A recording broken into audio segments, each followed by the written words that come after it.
Hey, thanks for making it to Veterans Info Tap. I'm glad you made it. I have some really important news to share with you regarding a piece of legislation that passed the Senate unanimously. Now we need action on the House side. So what we're going to need to do is we're going to need to not sit quiet. If this is something that you agree with and you support, then you must contact your representative, right? Your House of Representatives congressional member, your elected official, right? So your congressman or woman, and let them know that you support this legislation.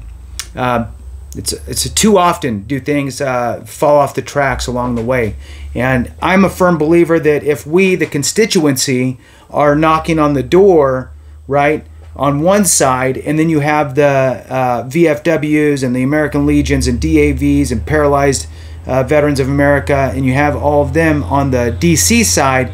Now you got it kind of on both sides, and you start squeezing it in, and we can actually get some action. So with that, hit the thumbs up, subscribe, share with a friend, all that good stuff. I appreciate it. If you're not a member, consider joining. It does help the channel immensely, and it helps me to find you in the comments.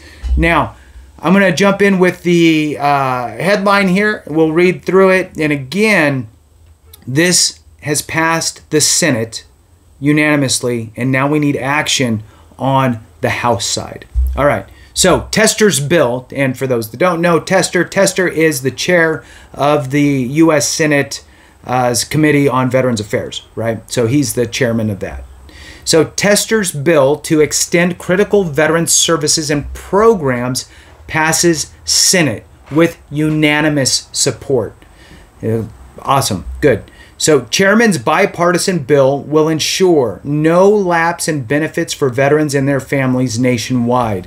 This news release just came out on September 14th, and I wanted to share it with you here today. So moving on, the Senate unanimously passed Senate Veterans Affairs Committee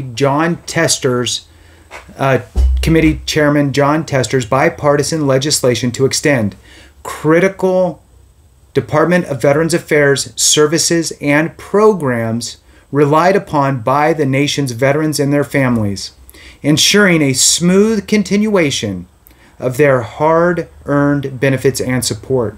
The legislation now heads to the U.S. House of Representatives for consideration. Okay, this is important because now it's over there. We need to get action on it. So it is now heading over, and it may be there today, to the House of Representatives for consideration. Here's the first quote in here. It states, "Veterans and their families deserves absolute certainty when it comes to accessing the care and benefits they earned serving our country," said Tester. "That's why I'm proud to have led the effort to ensure there's no lapse in the delivery of essential VA services and programs to our nation's veterans, and I urge my House colleagues to send this legislative package to the President's desk as soon as possible." Now, I'm going to tell you this right now. There's several different ways. Look, everybody's different. Not everybody wants to jump in their car, drive, make an appointment, drive down to their congressional member's office and sit down for a 10 or 15 minute meeting with them, right?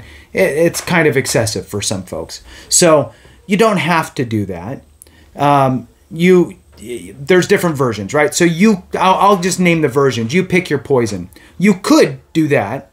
Make an appointment to try to meet with your actual legislator, okay, with your congressional member. So you could do that. You could just drive over there and speak to one of the staffers in the office and let them know that you support it. You could just call and just let them know over the phone that you support it, and that's good. Some people don't want to even talk to people, and I get that. Sometimes it's just, you don't even know, it's kind of awkward, whatever. You don't need to.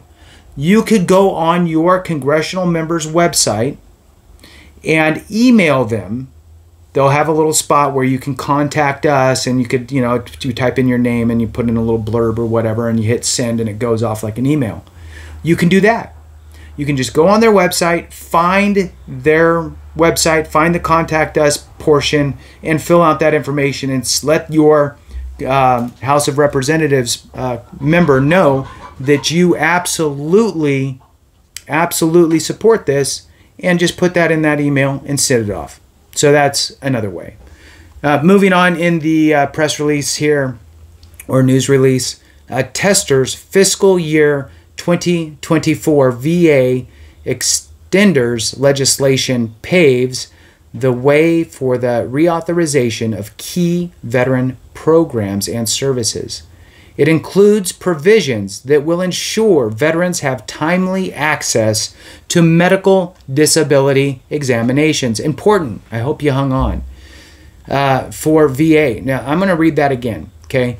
This is important for all of us today and tomorrow, right? It's for all of us forever, right? Brothers and sisters, we need to, even though I don't think I'm ever going to have to go do another CMP exam again in my life, thank God, our brothers and sisters behind us, right? They're going to, and let's try to make the road a little wider for them. So it says here again, it includes provisions that will ensure veterans have timely access to medical disability examinations for VA, protect student veterans from losing their earned GI Bill or other VA education benefits when educational institutions are closed.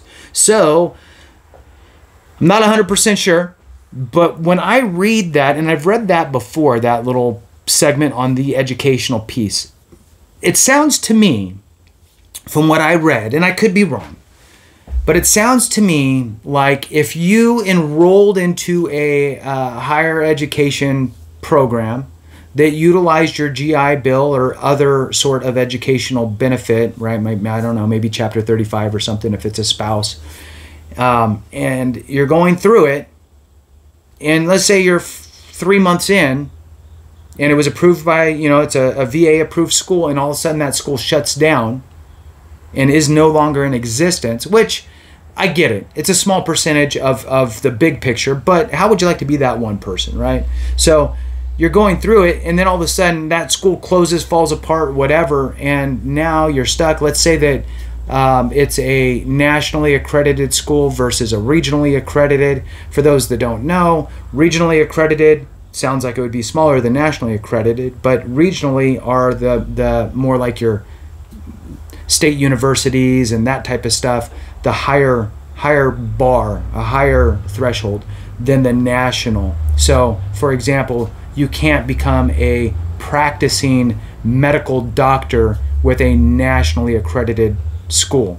You can become one with a regionally accredited school, for example. Same thing with like a lawyer, right?